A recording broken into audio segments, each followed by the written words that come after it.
This is your first set of notes for the immune system, and it's basically just an extension of cell communication. So think of this like some more examples of how cells communicate with other cells. And we're going to go ahead and start on this side of the big sheet. A lot of the stuff that you're going to learn in this video and the ones after this are, I think, some of the more interesting things, especially in light of COVID. And this is, I think, one of the most interesting body systems there is. So let's take a jump in and see how this stuff works. So I'm going to start up here at the top where it says stem cells and bone marrow. And I'm going to put this right on top of it just because I don't know where else to put it. Ooh, I can put it up there. All right. So your stem cells, remember, stem cells are cells that divide over and over and over and over and over again. As long as you are alive, they will be dividing. These are going to be in your bone marrow, so your long bones. There are different types of bone, but they're from your bone marrow, and there are two main types of stem cells that are involved in the immune system. One is called myeloid, and that should actually be spelled with a Y. Myeloid stem cells, and the other lymphoid stem cells. So let's look at the myeloid stem cells first. Remember, all of these are produced in bone marrow by these stem cells. Your erythrocytes are your red blood cells, RBCs. And actually, let me zoom in a little bit more.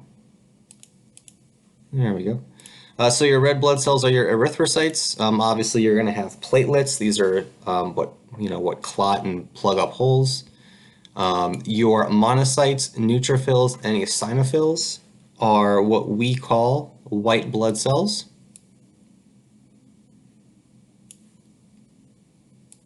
Let me draw two arrows like this. These are your white blood cells. We'll talk about basophils and mast cells in a second. And then over here, your lymphoid stem cells.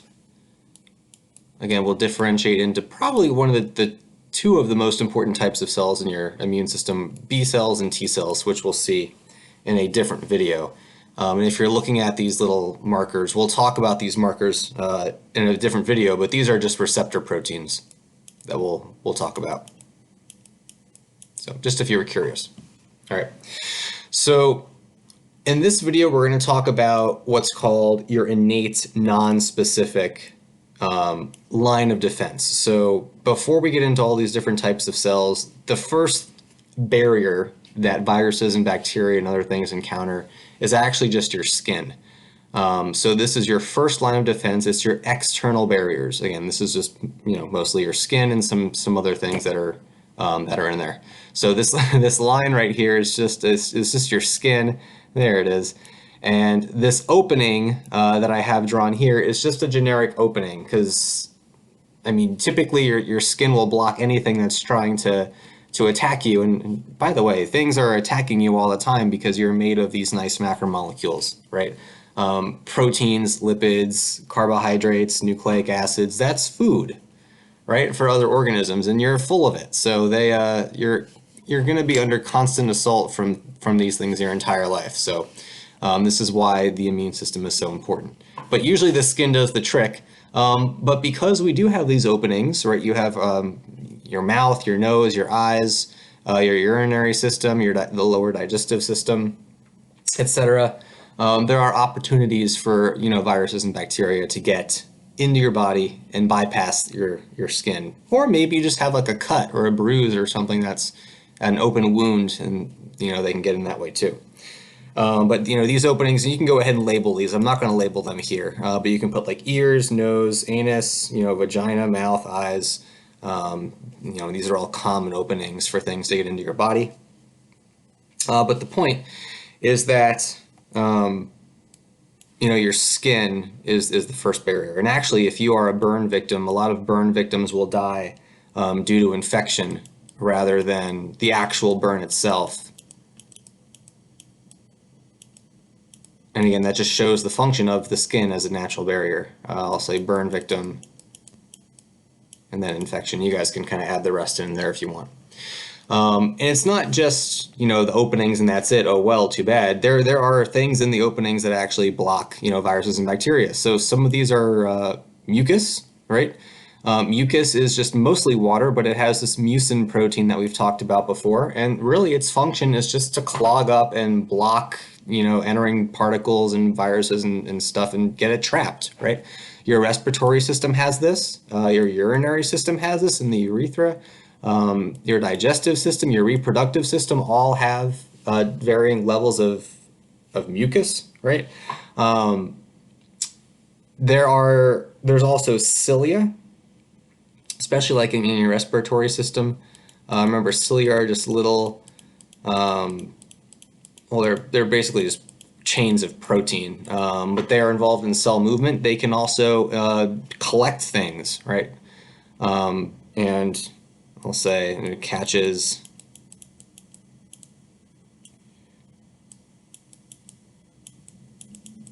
Again, generic stuff. I mean, they're not looking for anything in particular. They're just kind of moving and just catching things as that moves up your nasal passage or whatever. But both the mucus and the cilia combined also do this, and that's really why you make mucin and why you have cilia. Other secretions that can, not deter, but kill organisms trying to get into you. Sweat and tears are both very salty, right? They make the solution that the bacteria finds itself in very hypertonic, which makes water leave the organism and kills it, right? So a little bit of applied osmosis there. Wax kind of functions the same way as mucin does. It traps things in your ear. Ideally, you really shouldn't be cleaning out your ears too much because that wax does trap material. If you are ingesting something, that's kind of the main venue by which things get into your body, because you constantly are eating throughout the day and you're deliberately putting things in your body, and acid, stomach acid is one of the main ways that organisms can get killed that way. So these are just other first line of defense, not specific to anything, kind of external, just general barriers. Right? And a good way, I have this over here as a description. Again, these are all just basic general protection. These do not improve with repeated exposure. They don't learn. There's no memory with any of this. And if you want to, you can think of this kind of like a generic police patrol. They're not looking for anything in particular. They're just kind of, if they happen to bump into something they don't like, they'll try and stop it. So this is going to move on to our second line of defense. And again, this is part, you can draw these arrows here, this is part of your innate non-specific defense. So again, no memory, it's general protection. You can think of it kind of, again, like a police patrol. And there are three main types that we'll talk about: phagocytic cells, inflammatory response, and this antimicrobial proteins and other special cells. But before we talk about this, we have to talk about this guy. What is an antigen? An antigen, this is a vocab term, is, well, we're going to draw it as little triangles. Didn't mean to blob that over, but there we go. There's a nice triangle.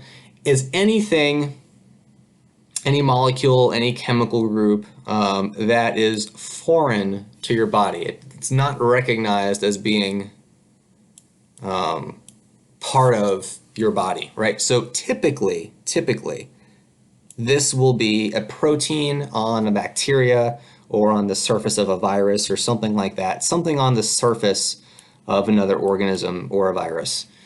Sometimes antigens are toxins that are released from the metabolism of a bacteria in your system, or a virus or a cell that's being infected by a virus. Those toxins can be antigens and foreign to your body.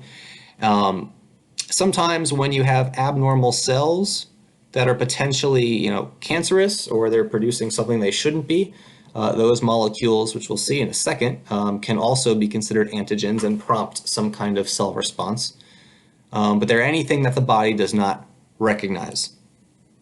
So your phagocytic cells, basically they're your white blood cells, which we've kind of addressed up at the top of the big sheet, so you can reference those.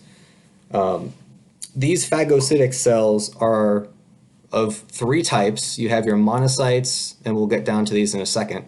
there are two types of monocytes. They're called dendritic cells and they're called macrophages. And we're just going to look at macrophages.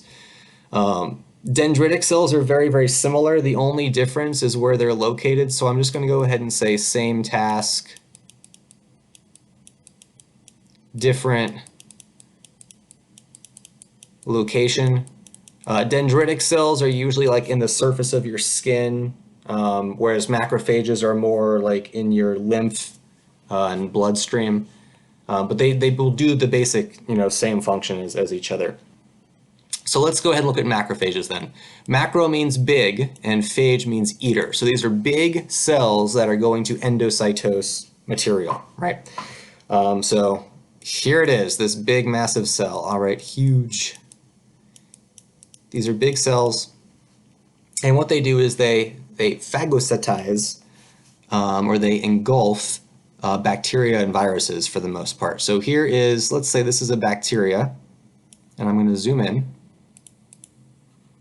Oops, where did it go? Here it is.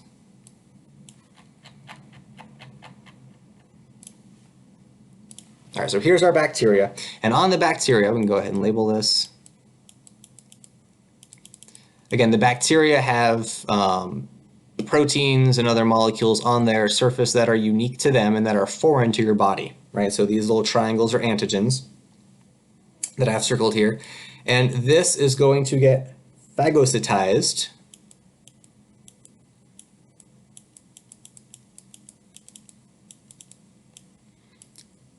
so endocytosed, engulfed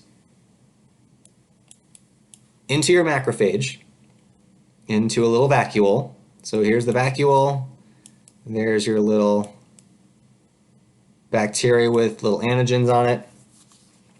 And what's going to happen is a lysosome, so this is the lysosome here, but a lysosome, which is full of digestive enzymes, will attach to it and release those digestive enzymes and then completely destroy this bacteria. With one exception, it saves the antigens. It saves the antigens and it puts them on a little platform outside the cell membrane.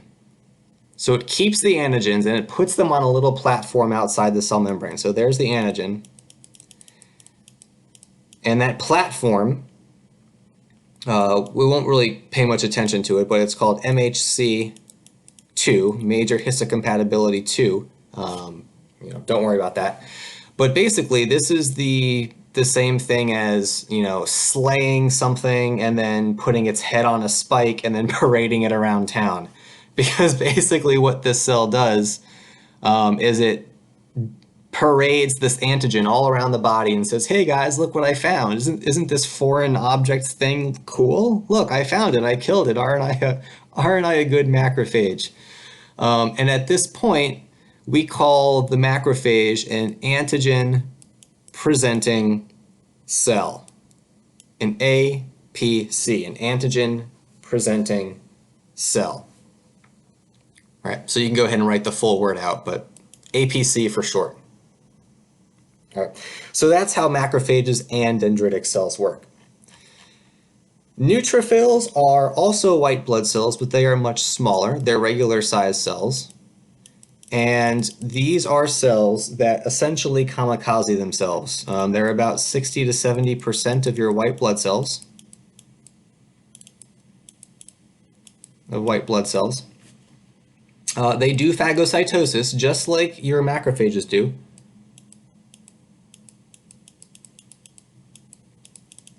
But when they do phagocytosis, they die. I'm just going to go ahead and, can I type please? Can I type? Yes. So I'll say they die.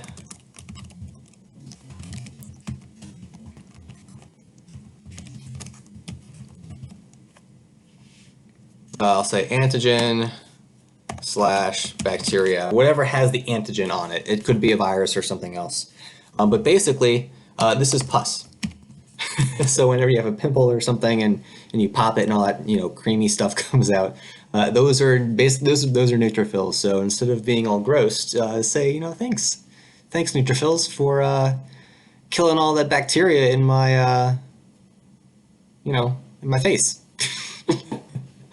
All right, so the last one here is the eosinophils. These are cells that attack bigger parasites.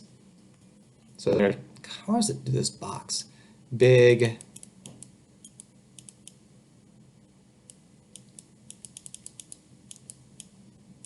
parasites. So if you have an elevated eosinophil count, if you ever have a blood check, then you've got I don't know, a tapeworm somewhere in your body. So this guy here is a tapeworm.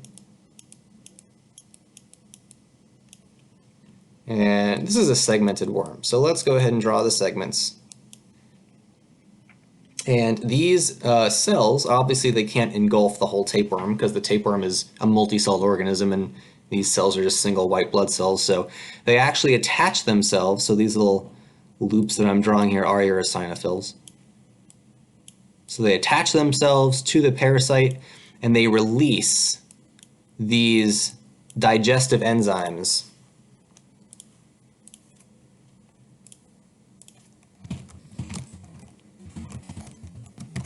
And they destroy the tapeworm or the parasite that's in your body. That's pretty cool. All right, so those are the types of phagocytic cells, part of your second line of defense. Again, but this line of defense is still, even though it's cellular, it's still non-specific. It's innate. There's no memory. It's just kind of general protection. I'm going to skip number 2 and I'm going to go over here to number 3. So your antimicrobial proteins and other special cell types. Basically what you have are proteins in the bloodstream. There are about 20 different types of them and they just kind of roam the body and attach themselves to things that are foreign. So they attach themselves to antigens. And every time they attach, they recruit the other types of protein. Sorry, there's a siren. Give me 1 second.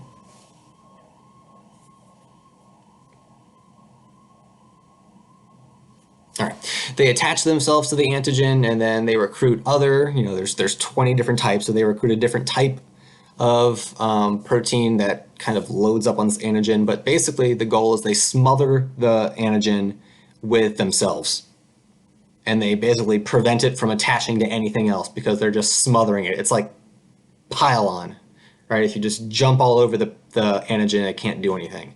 That's kind of what these proteins do. There's another one called interferon. So interferon is a signaling molecule produced by a cell that's getting attacked. It's kind of like an SOS from a ship, like help, except it's not so much about helping as it is about don't let this happen to you. So here's a cell. It looks like a little anime face, but the V stands for virus. So this is a virus-infected cell. And it's producing interferon. So that's what these little dots are. And again, these are diffusing, they're diffusing away from the infected cell. And over here, let's say you have a healthy cell.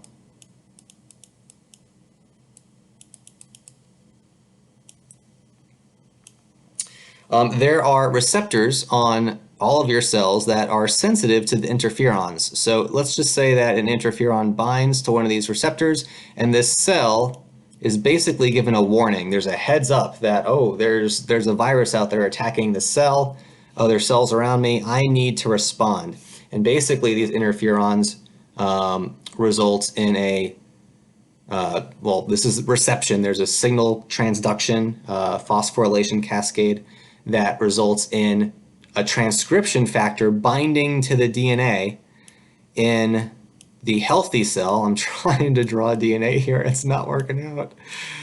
Binds to the DNA. And basically, this healthy cell starts to transcribe and translate different proteins, different membrane proteins with different shapes so that hopefully these different shapes are shapes that the viral proteins don't recognize. So you can think of interferons as kind of like a alert signal, like a prairie dog chirping out to other prairie dogs that something else is amiss and things need to change, which I think is pretty cool. And then this one down here is also, has a pretty awesome name. I wouldn't mind having this name. These are called natural killer cells. They work in 2 different ways. So the first thing they do, I'll actually tell you what they do in general. They just roam around the cell checking normal proteins that are on the surface of cells, basically saying, hey, let me see your normal proteins. Okay, you look good and healthy. Cool. Have a nice day, right? And it just kind of does this to all these different cells. Again, not looking for anything in particular, but just looking for a surface protein on a cell that probably shouldn't be there or is considered foreign. So basically, if you have an infected cell, a virus that's infected a cell, or a cancer cell that has these proteins on the surface that shouldn't be there, that don't belong, that are foreign, the natural killer cells recognize that, and they can induce apoptosis. They can command the cell to kill itself. Usually this works, sometimes it doesn't, especially if it's a cancer cell, but they induce apoptosis in that cell. The other thing that they do is they actually make a protein called perforin. If you perforate something, you break a hole in it, right? So perforin is actually going to pop a hole in this cell that's demonstrating these badly constructed foreign-looking proteins. It basically just bores a hole in the cell and it explodes the cell. So those are kind of the two ways that works. Fun fact is that if you exercise, your body actually makes more of these natural killer cells, which is one reason why exercise is healthy for you, and potentially a reason why people who exercise in general are healthier than those who don't. So let's go back to number 2 for this video, and then we'll end the video after this. This is your general inflammatory response, which I'm sure you all have experiences with, whether you like it or not. Basically, this is triggered by damage to the tissue or perceived damage, perhaps in the case of allergies. But basically, here we go, we have skin here, and what happens is, let's say you have a puncture wound or a bruise or something, you have a break in the skin, and there's a new opening in your body that needs to be addressed. So what happens is you have mast cells. All right, this was one of the myeloid stem cells that we talked about at the start of the video. These mast cells are going to release something called histamine.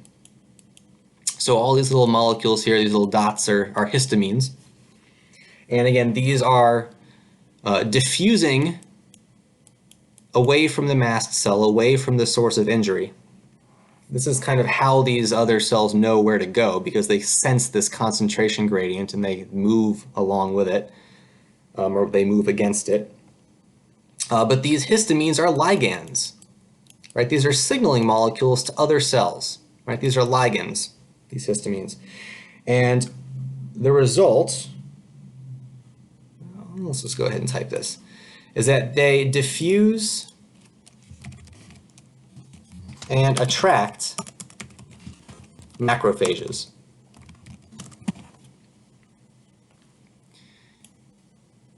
They also cause, I'm going to go ahead and write this over here. So here's a blood vessel. Here's the blood vessel wall. And you have little gaps. See these little gaps that little cells are coming out of the holes in your blood vessels. So what this does is it causes leaky capillaries. It actually causes little gaps in your capillaries. It causes them to leak, to ooze plasma. Platelets can move out of these gaps. Cells can move out of these gaps. And they can follow the histamine trail to the site of injury. Right? So leaky capillaries inflame surrounding tissue. Right. This is one of the reasons why if you have a cut or whatever, it gets all puffy and inflamed. It's because the capillaries are leaking plasma out into surrounding space, into the surrounding tissue. This is what makes things swollen, right? And I have a couple cells drawn here that are leaking out of this capillary, but these could be, any of your white blood cells. They could be neutrophils, they could be maybe platelets, because you're going to have to clog this up and so that it can scab over and heal itself. So platelets are going to be recruited, macrophages will be recruited to engulf any viruses or bacteria that are trying to get in. And one other thing that happens is if you notice, maybe you get a cut on your arm and you feel it might feel a little bit warm. It's not uncommon for your local temperature to elevate So these, and this is one of the reasons why we think this happens, is because these cells, macrophages, neutrophils, they work. I'm just going to go ahead and type this. Come on. There we go. They work at slightly higher temp, and this is actually one of the reasons we think your body temperature increases when you have an injury like this as a result of histamines. And then I did talk about pollen just a second ago. So if you have allergies, you're like, well, I have an inflammatory response all the time to allergies. My nose gets all stuffy, but it's not like there's a hole in my nose. I didn't cut my nose or anything. So why are all these histamines, recruiting macrophages and neutrophils and causing swollen capillaries in my nose? And that's just because mast cells sometimes get confused. Sometimes they think they mistake pollen for something that shouldn't be there, like a foreign antibody that's going to do you harm, even though it really won't. They mistake it for an injury, and they release histamine. And again, the general response is going to be the same. The histamines are histamines. And if it's related to pollen, oh well, you're still going to have a histamine flood, and that's going to cause, your swollen, leaky capillaries in your nose to, swell. And this is actually why most people get stuffy noses due to allergies. It's not because there's a lot of mucus there, it's actually because of the swelling. So if you do have allergies, you take antihistamines, right, to reduce the histamine level, right? Stop making histamines, we don't need them. It's just pollen, you silly immune system. All right, so I'm going to stop the video here. We'll continue next time. I hope this helped, and I'll see you next video.